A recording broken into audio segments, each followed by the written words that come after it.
Hey, this is Marco, and in this video I'm going to show you how to block people from seeing your Instagram story.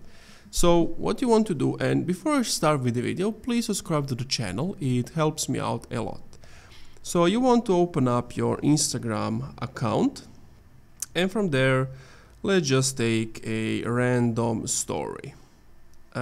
So before you post it, you can see option close friends. Now under here you can choose who you want to select. Now I don't have any followers or nobody's following me on this account, but you'll be able to see people here. And let's say, for example, if I click on PlayStation, only PlayStation will be able to see my story. And that's pretty much it. If you click here, you can remove the permission or clear everybody. And that's pretty much it. Thank you for watching this video. If you enjoyed, leave a like, comment, subscribe.